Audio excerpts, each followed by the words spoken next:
안녕하세요. 저는 사기 결혼 당한 후 독신주의로 마음을 다잡고 사는 50대 여성입니다. 그래도 나름 나이 50대까지 살아오면서 착실하고 남 부끄러운 짓 안 하고 살았다고 생각했어요. 부모님이 돌아가셨을 때 말고는 제 인생에 고비라고는 없었습니다. 그저 이대로만 살다가 편하게 눈 감을 수 있다면 그야말로 금상첨화를 누리다 가는 거라고 여겼어요. 이전 시대가 더 힘들었네, 요즘 시대가 더 고난하네, 그런 불필요한 논쟁이 무슨 소용인가 싶어요. 사실상 다 맞는 말이거든요. 안 힘든 세상은 그 어떤 때에도 없었습니다. 그래서 제가 무난하고 순탄하게 살아온 것이 금상첨화라고 얘기를 한 거예요. 돈 많다고, 직업 좋다고, 마냥 좋은 일만 팡팡 터지리라 생각지 않거든요. 그런데 제가 하필 늦은 나이에 돌부리에 걸려 넘어지고 말았지 뭡니까. 어디 가서 그때 나이에 사기당했다고 하면 솔직히 쪽팔립니다. 심지어 결혼 사기를 당했잖아요. 그 일이 있고 저 아무한테도 얘기를 한 적이 없어요. 그냥 왜 갈라섰냐고 물어보는 사람이 있으면 일일이 말하기도 피곤하고 민망해서 그저 성격 차이라고만 해버립니다. 그래서 저 처음으로 여기다가 제 이야기를 써봐요. 용기 내서 말씀드리는 건데 부디 이 사연이 끝날 때쯤엔 제 마음도 편해졌으면 좋겠네요. 결혼을 하기 전까지는 그동안 제 인생에 결혼이란 삶이 없을 거라고 생각했어요. 그런데 다 늦은 제 나이에 한 줄기 빛처럼 찾아온 남자가 있었고 그 사람 덕분에 저는 처음으로 웨딩드레스를 입어봤습니다. 비록 결혼이 늦었지만 그래도 노후는 사랑하는 사람과 해보지 못한 추억을 쌓으면서 단란하게 살 수 있겠구나 기대를 많이 했었어요. 그렇게 인생 최대의 행복을 누릴 생각에 기분이 들떠있던 제가 결혼하고 난 후 바로 한 달 만에 이혼을 하게 될 줄 누가 알았겠습니까? 저는 조선소 주변에서 작은 호프집을 하던 사장입니다. 조선소 사람들이 퇴근하고 자주 찾는 가게라 매출이 잘 유지되는 편이었어요. 그곳이 오지랑 다름없는 곳이라서 젊은 사람들은 그저 집 일만 강제로 할 수밖에 없는 위치에 있었죠. 그렇다 보니 제 호프집은 저녁 시간에 많이 붐볐습니다. 거기서 남편을 만나 제 인생에 없을 줄 알았던 연애를 하게 된 거예요. 놀랍겠지만 저는 30대 연애를 마지막으로 10년 넘게나 남자를 못 만나봤습니다. 그래서 남편을 만나 차곡차곡 쌓아가는 설렘이 너무 오랜만이었고 그 때문에 더 눈이 멀어버렸던 것 같아요. 제 기준에선 그래요. 콩깍지가 제대로 실 수밖에 없었죠. 저도 또한 그 오지 같은 곳에 친구 한 명 없었고 일하는 것 아니면 집에서 혼자 적적하게 보냈으니까 애인의 존재는 제게 삶의 원동력을 주었어요. 그래도 그동안 어디 돈 쓸 곳이 없어서 모으기만 했던 돈이 제법 많더라고요. 목돈 묵혀둔 통장이 몇 개 됩니다. 어쨌든 제 남편은 저보다 연하예요. 저는 50대인데 남편은 40대인 정정한 사람이었죠. 처음엔 그런 사람이 같은 또래를 만나지 않고 왜 나한테 관심을 보였을까 궁금하긴 했어요. 그런데 남편이 알아서 말해주길 제가 50대로 안 보인다고도 했고 또 자기는 마음이 잘 통하기만 하면 여자 나이는 전혀 신경 안 쓰인다고 하더라고요. 제가 여자라는 걸 오랜만에 느끼게 해준 남편의 달콤한 멘트가 제 하루를 통째로 뒤흔들었어요. 남편이랑은 주로 제 호프집에서 데이트를 했습니다. 마땅히 갈 곳도 없고 호프집에서 맥주 한 잔씩 하면서 서로에 대해 묻고 답하는 시간을 갖는 것만으로도 즐거웠어요. 젊은 사람들끼리는 서로의 애정도라든지 과거라든지 하는 일이나 관심사 같은 걸 묻곤 한다는데 저희는 그런 시절 다 넘겨온 어른이잖아요. 그래서 경제 얘기나 정치 얘기, 관심사는 당연히 필수 질문이었고 세상 다 산 사람처럼 주로 인생살이에 대해 대화를 나눴습니다. 그렇다 보니 서로의 형편이나 수익에 관련해서도 투명하게 얘기를 하게 되었습니다. 조선소 남자들 돈 많이 쓰잖아요. 입지도 괜찮아서 매출이 장난 아닐 것 같은데 노후 걱정은 안 해도 되겠어요. 어디 주식이나 투자 같은 건 안 해요? 아유, 그런 건 겁이 많아서 쳐다도 못 봐요. 무식하게 돈 모으는 것만 할 줄 알지. 아무래도 이 주변에서 돈 쓸 데가 우리 가게밖에 없으니까 저도 득보는 게 있긴 하네요. 게다가 제가 친구가 없잖아요. 모으기만 하고 쓰질 않으니까 생각보다 돈 모으는 게 쉽더라고요.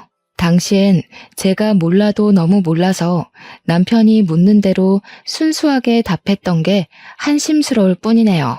남편은 그 뒤로도 제 주머니 형편에 대해서 많이 언급했었습니다.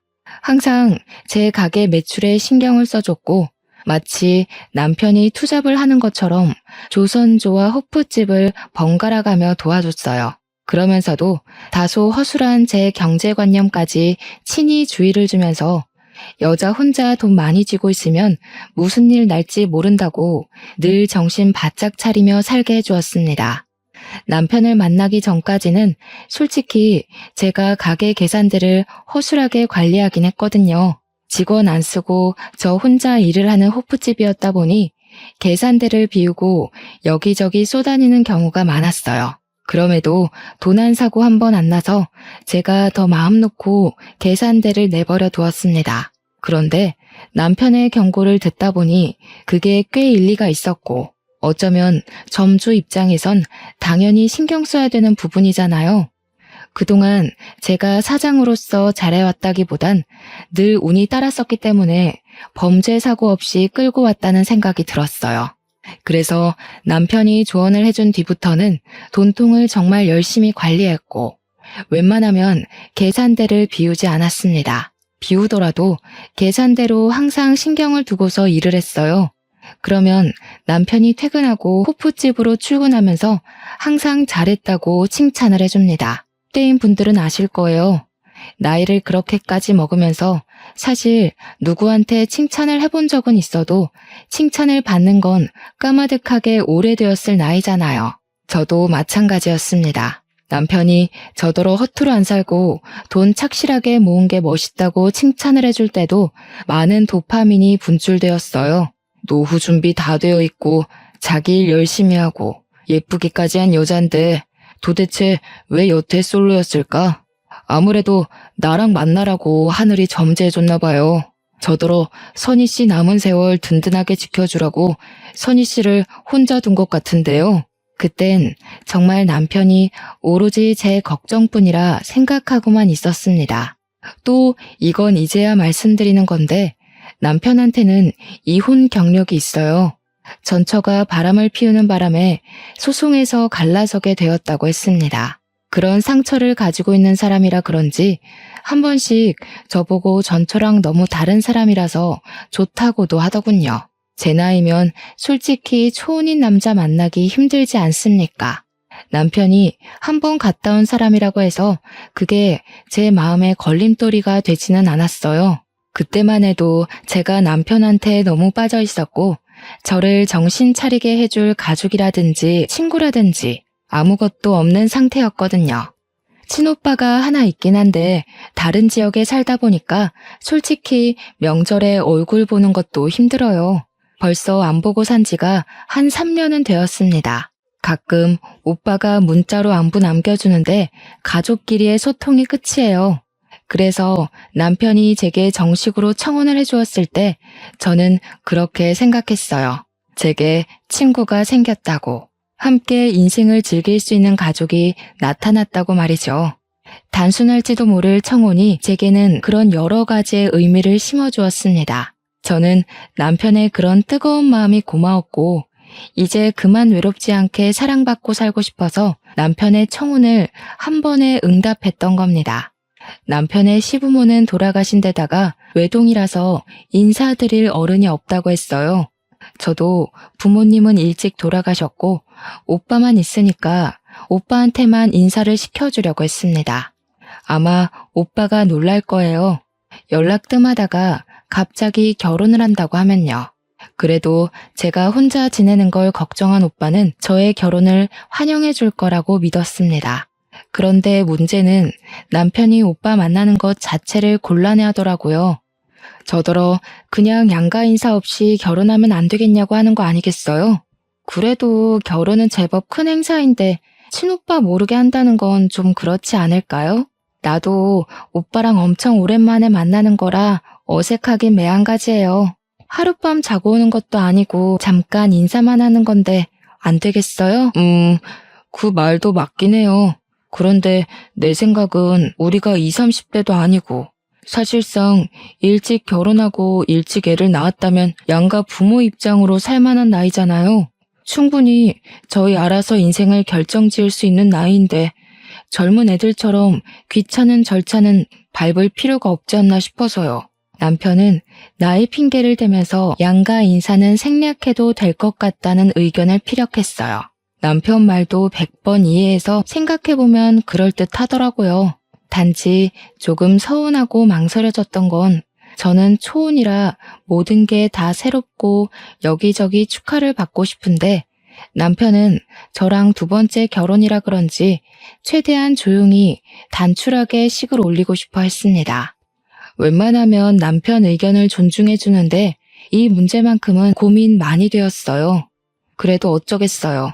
생각해보면 남편한테는 두 번째 결혼식이라서 주위 사람들에게 또다시 청첩장을 보내기가 민망할 거 아닙니까? 최대한 남편의 입장을 이해해보려고 노력했고 시간이 가다 보니 정말로 이해가 되더군요.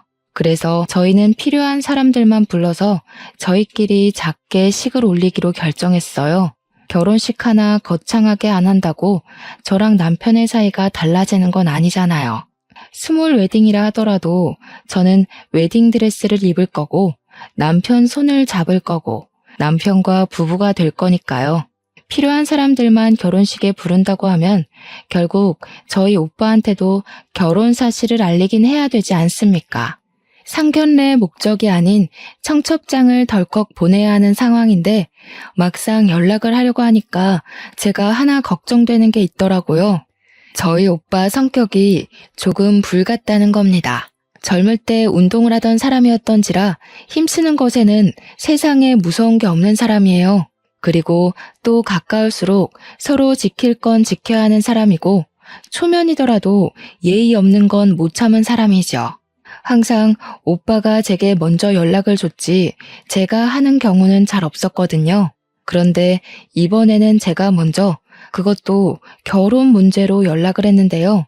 오빠한테 나 결혼한다고 문자만 살짝 넣었습니다. 역시 오빠한테 바로 전화가 오더라고요. 전화를 받은 오빠의 목소리는 한 톤 높아져 있었습니다. 한시도 흥분을 가라앉히지 않고 남편에 대해 궁금한 걸 마구마구 묻기 시작하더군요. 무엇보다 제가 결혼하는 게 오빠한테는 좀 많이 놀라운 소식인 것 같았어요. 오빠 입장에서도 결혼 같은 거 안 할 줄 알았던 여동생이 다 늦은 나이에 결혼을 한다니까 제법 놀란 듯 했어요. 결국 오빠는 결혼 전에 남편 만나기를 고집 부렸고 남편 안 보여주면 당장 찾아오겠다는 으름장 때문에 저는 결국 오빠 제안을 승낙할 수밖에 없었어요. 어차피 오빠가 찾아와 버리면 남편을 마주할 수밖에 없을 텐데 그렇게 만나는 것보다 정식으로 인사하는 자리가 낫잖아요. 이왕 이렇게 된 거 저도 오빠한테 남편을 보여주고 싶어서 어쩔 수 없이 이 사실을 남편한테 전달했습니다. 역시나 남편이 불편한 기색을 보이면서 표정을 어둡게 하더군요. 제가 멋대로 결정해서 미안하다고 했더니 어쩔 수 없다는 듯 알겠다고 허락해줬습니다. 오빠가 혼자 우리가 있는 지역으로 내려와서 만나게 된 당일, 제 남편은 걱정했던 것보다 훨씬 더 오빠한테 잘 보였어요. 형님 하면서 살갑게 굴기도 했고 솔선수범 나서며 술잔도 사이좋게 기울였죠. 분위기가 좋게 시작해 좋게 끝나서 개인적으로 많이 안심을 했었습니다. 그런데 좋은 게 좋은 것이 아니었더라고요. 당시 그 자리에서는 별로 문제가 없었는데 기분 좋게 자리를 파하고 나서부터 그때 만남은 진짜 모습이 아니었다는 걸 알았어요. 남편은 그저 무사히 자리를 마무리해서 다행이라고 생각했는데 오빠는 전혀 아니었던 거죠. 다음날 제게 전화가 온 오빠한테서 정말 황당한 얘기를 들었습니다. 너 저 사람이랑 꼭 결혼해야겠어? 제대로 알아본 거 맞지? 아무래도 분위기가 수상해서 그래. 혹시 저 사람 이혼한 거 맞냐? 당연하지. 무슨 질문이 그래. 오빠, 그 사람 겨우 몇 시간 봤잖아. 뭘 얼마나 안다고 사람한테 수상하다는 말을 하냐? 듣는 내 생각도 좀 하지. 아니, 여자 손길에 길들여진 느낌이 들어서. 입고 온 셔츠 각도 그렇고 손수건 챙겨 다니는 것도 그렇고 별걸 다 의심한다. 원래 깔끔한 사람이야. 나 오빠한테 결혼 허락받으려고 그 사람 소개해준 거 아니야. 우리 이미 결혼하기로 약속했고 날짜까지 잡았어. 나도 나이 먹은 어른이니까 이제부턴 내가 알아서 할게. 당시만 해도 저는 오빠가 남편에 대해 괜히 예민하게 돌려 생각한다고 봤어요. 세상에 완벽한 사람이 어딨겠어요? 오빠가 남편의 어떤 단점을 보고서 그런 부정적인 소리를 하는 건지 모르겠지만 누구나 단점은 있고 오빠가 느낀 남편의 단점을 저는 느끼지 못했으니 상관없다고 생각했습니다.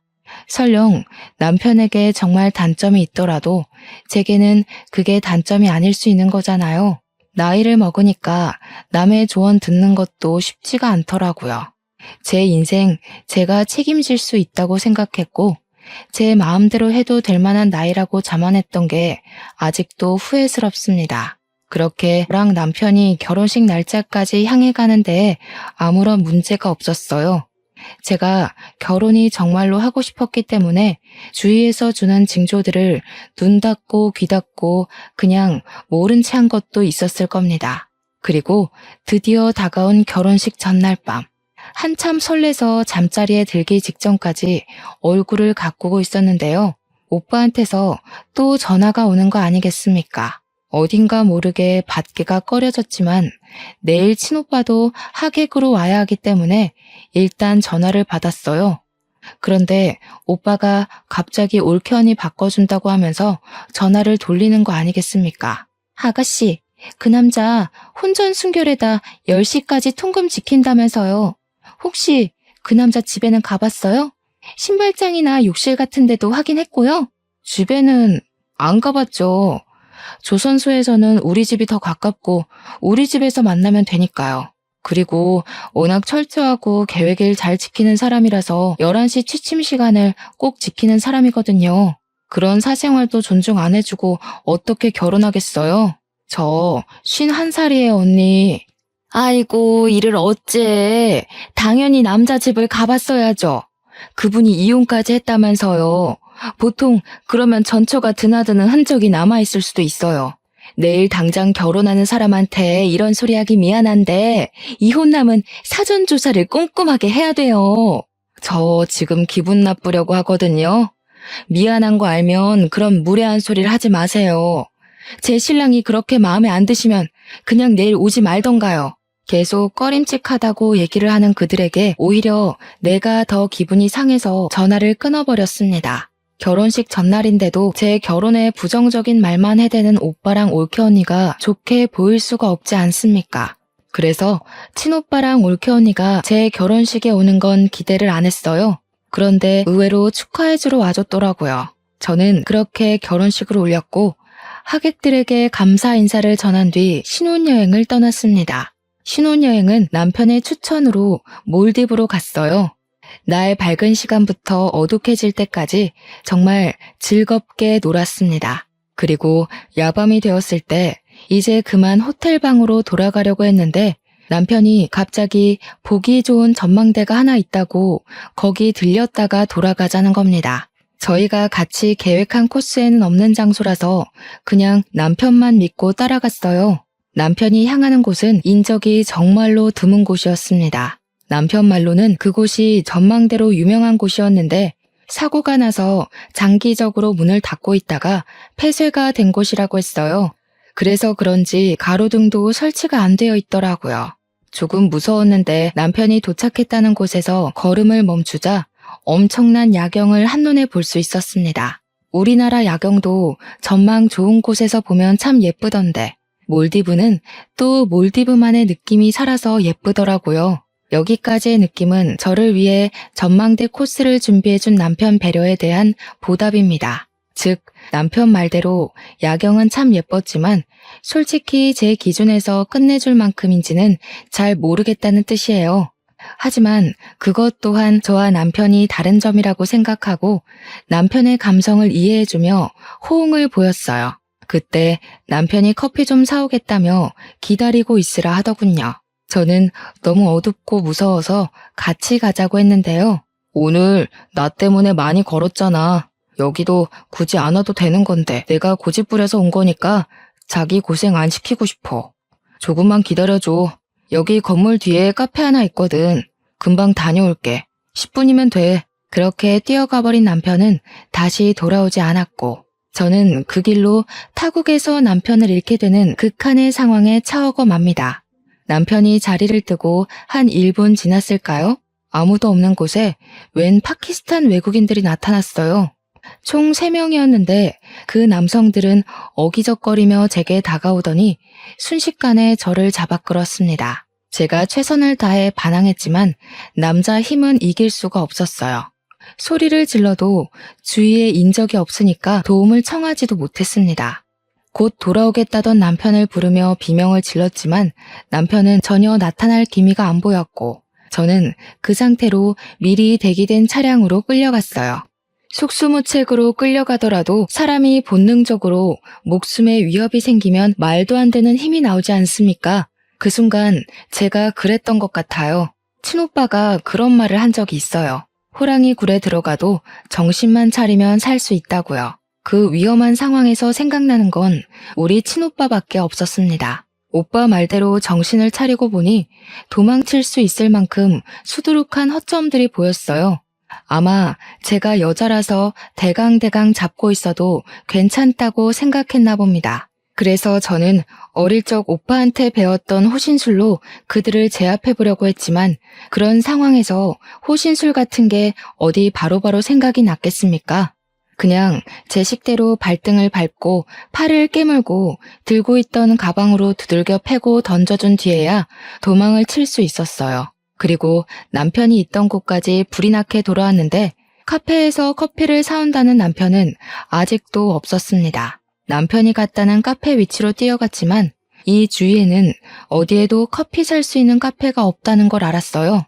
그때 정말 찰나의 순간으로 어떤 기억 하나가 떠올랐는데요. 호프집에서 조선소 직원들이 술에 취해 대화하는 걸 어쩔 수 없이 들은 적이 있었습니다. 내용이 동남아로 여자 팔아넘기는 브로커 역할을 하면 큰 돈을 한꺼번에 만질 수 있다면서 조선소 일하기 피곤한데 어디 여자 하나 잡아서 갖다 팔아버릴까 하는 소리들이었어요.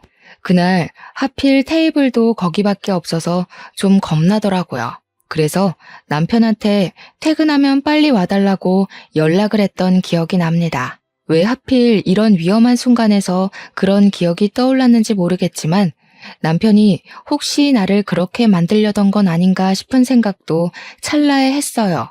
하지만 금세 아니라고 부정을 해버렸죠. 남편과 함께 만들어온 추억들을 생각하면 절대 거짓일 수 없을 만큼 서로 행복했고 진심이었거든요. 일단 저는 그곳에서 벗어나기 위해 뛰고 또 뛰었습니다. 올 때는 남편이랑 같이 있어서 분위기 있고 좋던 거리가 순식간에 공포로 뒤덮인 순간이었어요.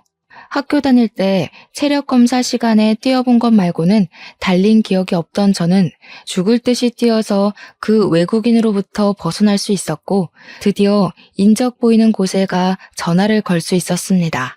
그런데 남편 전화번호가 갑자기 생각 안 나더라고요. 그래서 오빠한테 전화를 걸었어요. 오빠는 제가 미운 말을 해도 하나밖에 없는 가족이라고 항상 저를 걱정하고 챙겨주는 사람이에요. 역시나 제 전화라면 컬러링도 안 가서 신호음이 끊기게 해주었죠. 제가 남편을 잃어버렸다고 좀 전까지 있었던 상황을 설명했더니 오빠가 바로 언성을 높였습니다. 어쩐지 그 새끼 수상하다 했어. 분명 그 새끼가 꾸민 짓일 거야. 진작에 사고 날 거라고 생각은 했는데 미치지 않고서야 이런 식으로 일을 벌인다고? 그 새끼 잡히면 내가 아주 그냥 일단 지금 바로 출발할 테니까 가까운 경찰서 가 있어. 여기가 어디 먼 거리의 한국 지역도 아니고 무려 하루가 걸리는 거리를 날아와야 하는 몰디브인데 다짜고짜 당장 오겠다는 오빠를 말리려고 했습니다. 그렇지만 제가 아까 외국인 남성들한테서 벗어나느라 가방을 냅다 던져주고 오는 바람에 자긴 돈이 없어서 오빠가 필요했어요. 그래서 저는 물어물어 경찰서를 찾았고 양해를 구해 거기서 친오빠에게 주소 문자를 남겼습니다. 친오빠는 하루가 지난 뒤에야 제가 있는 경찰서까지 도착을 했고 올케 언니는 애 때문에 같이 동행하지 못했다고 했어요. 그때까지도 저는 남편을 만나지 못했습니다. 남편의 번호를 아는 오빠가 비행기 타기 전에 남편한테 전화를 걸었다는데 전화가 계속 안 받았다고 했어요. 얼마 안 있다가는 아예 전화가 꺼졌대요. 아무래도 지금 벌어진 모든 상황이 고의적인 게 맞는다고 생각한 오빠는 제 남편이 사기꾼 같다는 의심에 확신을 더했습니다. 하지만 바보 같던 저는 제 눈으로 확인하기 전까지 남편의 짓이라는 걸 믿을 수가 없었어요. 어떻게 신혼여행 때 괴한의 습격을 받고 남편을 잃어서 경찰서에서 첫날 밤을 보내는 경험을 몰래카메라로 꾸미겠어요? 제 남편은 그럴 사람이 아니었고 매 순간 자기보다 저를 더 우선순위에 둔 사람이었기에 그냥 제가 운이 안 좋았을 뿐이라고 생각했어요. 오빠 덕분에 한국으로 무사 귀환한 저는 그제야 남편한테 전화를 걸어볼 수 있었습니다.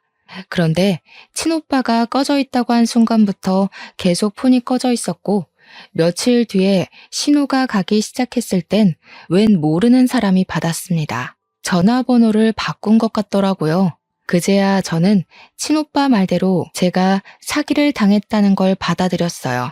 그때가 무려 결혼식을 올린 지 한 달 후였습니다. 그 한 달이 지날 동안은 최대한 남편을 믿으려고 애썼습니다. 혹시 위험에 처한 건 아닐까?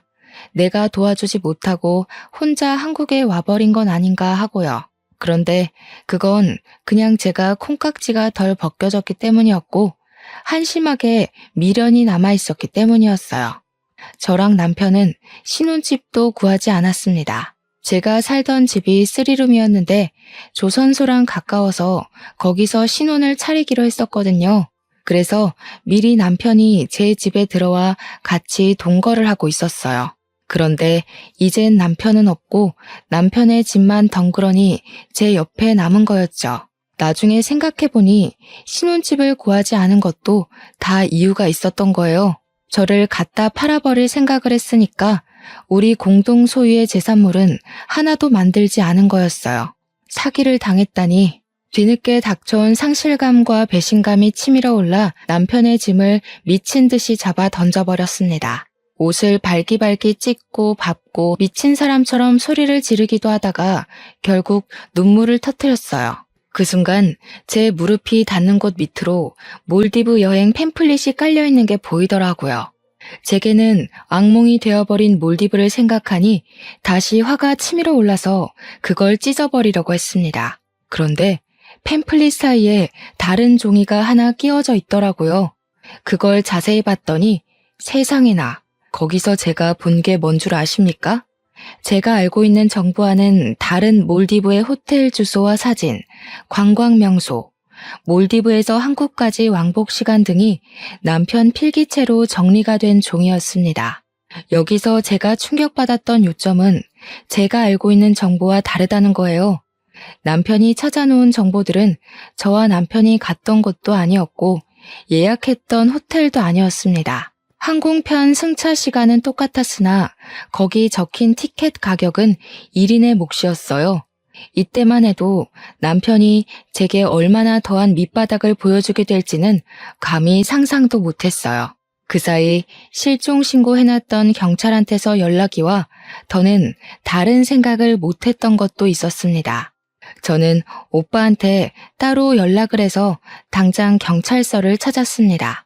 일단 남편이 한국에서 발견되었다는 것은 제게 큰 배신을 일으켰고 남편을 오랜만에 다시 보게 된다는 생각은 저를 두렵게 만들었습니다. 이런저런 생각들이 상충해서 그냥 너무 복잡한 심경이었어요. 그렇게 경찰서에 도착했더니 정말로 익숙한 뒤태가 저를 기다리고 있더라고요. 한 달 만에 본 남편은 저의 바람과 다르게 너무 멀끔하고 멀쩡한 차림새로 있었습니다. 오빠는 남편을 보자마자 멱살을 잡았고 밑도 끝도 없이 주먹을 날려버렸습니다. 오빠가 나이 들었다고 해도 여전히 파워가 장난 아니라서 진정으로 주먹을 맞는다면 이빨이 나갈 수도 있거든요. 저와 경찰서 사람들은 흥분한 오빠를 겨우겨우 말렸습니다. 하지만 오빠는 여전히 남편의 멱살을 잡고 있었죠. 이 사기꾼 새끼야, 나이 처먹고 할 짓이 그렇게 없었냐? 감히 내 착한 동생을 건드려? 내 눈에 걸린 이상 넌 이제 죽은 목숨이야. 오늘 이 자리에서 제사 치를 줄 알아.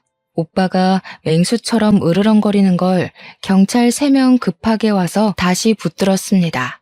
우리 오빠가 체격이 좀 좋은데다가 저랑은 6살 차이가 나는데요. 부모님이 일찍 죽고 저를 자식처럼 키웠기에 저를 건드는 사람들한테는 더 물불 안 가렸어요. 오빠가 한번 화나면 스스로 화가 풀릴 때까지 아무도 말릴 수가 없지만 이제는 말리고 싶지도 않았습니다. 그건 그렇고 저도 남편한테 가서 대체 이게 어떻게 된 거냐고 소리를 빽 질렀어요. 사기꾼 놈이 뭐라고 짓거리나 들어보고 싶었습니다. 한 달 만에 나타난 사람이 때깔 한번 좋다? 몰디브에 나 갖다 팔고 돈 받을 계획이었어? 처음부터 그럴 목적으로 나한테 접근했던 거냐? 내가 그때 얼마나 무서웠는지 알아? 나 죽을 뻔했다고. 진짜로 당신이 다 꾸민 짓인 거야? 당신 사기꾼이었어? 대체 왜? 남편은 그저 묵묵부답으로 일관하며 이 상황이 짜증난다는 표정만 하고 있었습니다.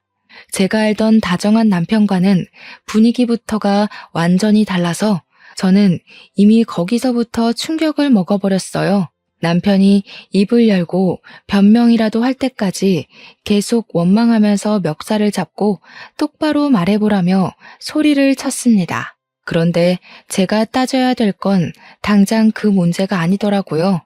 남편의 옷이 구겨질 만큼 멱살에 힘을 주고 있는데 그 순간 저를 밀쳐내며 제 남편 앞을 가로막는 여자가 있었습니다. 처음 보는 그 여자가 하는 말 때문에 제 일은 단순 사기 결혼으로만 끝낼 수 없단 걸 알았어요.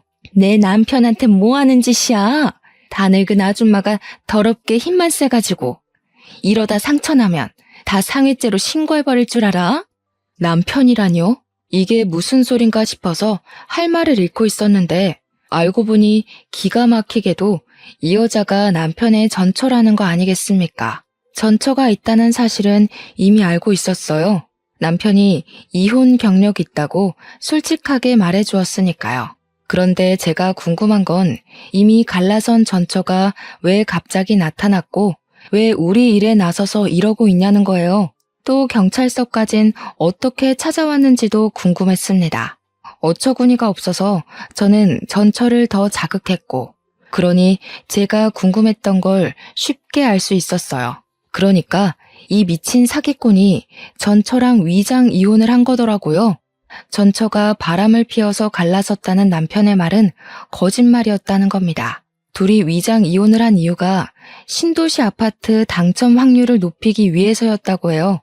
무주택 자격을 맞추기 위해 위장 이혼이란 방법을 택했고 전처가 청약 당첨이 되길 기다리는 동안 남편이란 새끼는 바깥을 나돌며 돈이 되는 다른 수단을 찾고 다녔던 겁니다. 그러면서 조선소를 전전하던 중에 저를 발견했고 조선소에 취직해 제게 접근을 했다네요. 처음에는 저를 어디다 팔 생각은 못했대요. 그냥 제 돈을 훔칠 생각이었다고만 했습니다. 그런데 제가 지난번 브로커 얘기를 하는 테이블 때문에 무서우니까 남편한테 퇴근하면 바로 오라고 한 적 있었다고 했잖아요. 그 얘기를 듣고 저를 팔 생각을 했다는 거 아니겠습니까? 그래서 남편이 저랑 혼인신고는 안 하고 결혼식만 올렸던 거고 일부러 사람도 초청 안 했고 다음날 해외에다 돈 받고 팔아버린 거래요. 이렇게까지 자세히 들을 수 있었던 건 전처의 행동을 수상쩍게 생각한 형사가 그 자리에서 바로 조사를 들어갔기 때문이었습니다. 그래서 저를 팔아 받은 돈이 얼마냐 했더니 3천만 원이래요. 그런데 제가 도망을 치는 바람에 남편은 졸지에 돈만 떼먹은 도둑놈이 되어서 한국 귀환하자마자 도망자 신세로 돌아다녔다 했습니다. 사채한테 쫓기는 사람은 봤어도 외국인 집단에게 쫓기는 사람은 또 처음 봤네요. 아주 이 부부 사기꾼들한테 콩밥을 처먹일 수 있다면 무슨 짓을 다 하겠다고 경찰에게 부탁을 했습니다. 제발 씨알도 빼먹지 말고 다 밝혀내달라고 했죠. 그런데 말입니다. 경찰한테 조사받은 그들을 지켜보면서 뭐 하나 의아한 점이 있더라고요. 몰디브를 간 건 저와 남편인데 경찰이 남편뿐만 아니라 전처까지도 몰디브에 있었던 알리바이를 묻더라고요. 왜 방향이 그렇게 흘러가지 싶어서 물어봤더니 글쎄 이 전처도 저랑 남편이 신혼여행 떠나는 날 같은 비행기를 탔다는 거 아니겠습니까? 그 순간 경찰서 오기 전 집에서 봤던 남편 필기들이 떠올랐어요. 그러니까 남편은 당시 저랑 신혼여행을 간 게 아니라 저를 갖다 팔고서 바로 자기 와이프랑 해외여행을 즐긴 셈이었던 거죠. 남편이 단 한순간도 저를 사랑한 적이 없었다고 해도 사기를 친 걸로 모자라 저를 기만했다고 생각하니까 이거 그냥 앉아있을 수 없겠더라고요. 그런 상황에서 전처가 제게 퍼붓는 악의적인 말은 제가 들고 일어날 수 있도록 힘을 주었습니다. 결국 아무도 피해를 안 본 거니까 우린 잘못 없는 거 아닌가요? 이 아줌마가 그냥 얌전히 팔려갔으면 저희도 벌받아 마땅하겠죠. 그런데 이 아줌마 멀쩡하게 살아있잖아요. 늙어서 비싸지도 않는 거 겨우 사람들 설득해서 보냈더니 도대체 어떻게 빠져나온 건진 모르겠지만 전처는 멍청하게도 경찰서가 어떤 곳인지 잘 모르는 듯합니다. 그렇지 않고서야 정말로 자기 남편을 위한다면 그렇게 자기 죄를 알아서 자백하고 있을 순 없겠죠. 남편이 뒤늦게 전처의 입을 막는 바람에 전처도 뭐가 잘못된 건가 싶어 눈치를 보더라고요. 저는 그렇게 주위 눈치를 보는 전처의 머리채를 잡고 반대 손으로 따귀를 날렸습니다. 너희들 수준 떨어지는 짓은 우리나라 법이 알아서 처리해 줄 거니까 상관없는데 나보다 더 자글자글한 년한테 아줌마 소리 듣는 건 좀 거슬려서 말이야. 민증 안 보여줬으면 언니라고 부를 뻔했어요. 혹시 애를 낳아서 이렇게 폭삭 사가버렸나? 아, 애 없죠? 차라리 애 때문에 세월 맞았다고 하는 게 덜 쪽팔리겠네. 오빠는 행패를 너무 심하게 부려서 경찰서 밖으로 쫓겨났는데 그 상황에서 저 혼자 그들을 대응하고 있느라 솔직히 좀 겁나는 것도 있었습니다. 그럼에도 이 연놈들을 망가뜨리고 싶다는 일념 하나로 버티고 있었어요. 제가 전초에 뺨을 날려버리니까 저를 쳐다도 안 보던 남편이 눈에 쌍심지를 켜고 제게 소리를 쳤습니다. 이 여자가 감히 누굴 때려? 미쳤어? 늙으려면 곱게 늙을 것이지 개념이 없냐? 그렇게 억울하고 분하면 내가 던진 미끼에 걸리지를 말았어야지. 당신이 무능해서 속아 넘어간 걸 이제 와서 누구한테 화풀이야? 아, 이제 들으니까 확실히 단념하게 되더라고요. 저는 남편한테 그저 갖다 팔아야 되는 물건뿐이었던 거예요. 더 참지 못한 저는 남편을 차버렸어요. 우리 오빠가 체격이 좋다고 했잖아요. 왕년에 레슬링 선수로 뛰었고 한때 관장도 했던 사람입니다. 제가 한창 젊을 때는 오빠한테 한 번씩 운동을 배웠는데요. 그때만큼은 아니지만 젊을 때 미리 몸을 만들어놔서 아줌마 나이가 되었어도 운동신경 하나는 좋았습니다. 그러니 고작 여자 발차기 한 방에 남편이 구부러졌겠죠. 그리고 그때 제게 또 덤벼드는 전처의 머리를 잡았어요. 그러자 전처가 그대로 넘어져 버리더군요. 그리고 저는 손을 털며 한마디 해주었죠. 궁상 맞은 네 남편 끼고 살려면 그쪽 꼴 간수도 잘해야겠어. 저 사기꾼이 나더러 뭘 아는지 알아? 자기는 뱃살 흘러내리고 팔뚝 처지는 여자 구역질 난다고 전에 만난 여자가 딱 그런 몸인데 매일 보긴 힘들었다고 하더라. 아무래도 그쪽 얘기 같은데 딴 데 안 팔려가려면 몸 관리 좀 해. 제가 발끝으로 전처 뱃살을 건드리고 팔뚝을 툭툭 밀자 얼굴 붉어진 전처가 남편을 확 째려봤습니다. 남편은 아니라고 모함이라고 소리쳤는데요. 그래도 팔은 안으로 굽는 건지 전처가 남편의 변명을 믿어주더라고요. 그러면서 제게 쭈글탱이 할망구라고 역정을 냈습니다. 그래서 그쪽은 쭈글탱이 할망구보다 더 할망구 같은 몸뚱어리를 달고 있나? 민낯이 아주 검버섯 투성이네. 사는 게 많이 쪼들리나 봐. 요즘 세상엔 여자가 그쪽처럼 무능하면 폐기물 소리 들어요. 그리고 지금 내 남편하고 감쌀 때가 아니에요. 이제 둘 다 산거지 될 것 같은데 어떡한데? 아이고 애쓴다 애써. 그러면 자기가 장난감 주제였다는 게 좀 위안되나 봐? 어떻게든 우리 남편 뺏고 싶어서 발악하는 것 같은데 꿈도 크시네요. 장난인 줄 아나 보네. 법률상 그쪽들은 이혼 상태 아닌가? 나랑은 사실혼 관계인데 그럼 그쪽은 그냥 불륜여꼴 아니겠니? 소송이 되겠지? 너 사랑하는 남편도 소송당해서 위자료 물게 생겼는데 어쩌냐? 게다가 브로커즈까지 자처했잖아. 처벌까지 받겠다? 그래도 저 사기꾼 새끼가 알거지라서 재산 분할은 안 되겠네. 그 정도는 내가 주는 팁이라고 생각해. 제 말에 번뜩 정신 차린 건 전처보다는 남편이었습니다. 남편이 순식간에 순한 표정으로 돌변하더니 전처를 밀치고 제 앞에 무릎을 꿇었어요. 나 진짜 당신한테 진심이었어. 저 여자가 시켜서 어쩔 수 없이 한 거야. 나 그냥 당신이랑 결혼하면 안 될까? 아니지. 우리 아직 혼인 관계잖아. 저 여자랑은 이혼한 상태니까 그냥 갖다 버리면 그만이야. 내가 실수했어. 한 번만 용서해줘, 어? 아, 예. 그런 사람이 아까 전까지 전현 뒤에 숨어서 잘도 모른 척 하세요? 계속 그렇게 비굴하세요. 죽을 때까지 돈에 쫓기다가 눈 감는 게 어떤 기분인지 즐기면서 평생 후회했으면 좋겠네요. 남편이 찌질하게 전처 탓으로 돌리기 시작하자 충격받은 전처가 남편한테 따지기 시작했고 그때부턴 둘만의 불파티였습니다. 저는 경찰서에 있는 김에 소송장들을 써서 바로 제출했고 그 둘이서 파티를 즐기라고 하고 나와버렸어요. 오빠가 어떻게 됐냐고 묻는 소리에 제가 차근차근 잘 처리하고 나왔다고 안심시켜 주었습니다. 그리곤 오빠한테 사과를 했어요.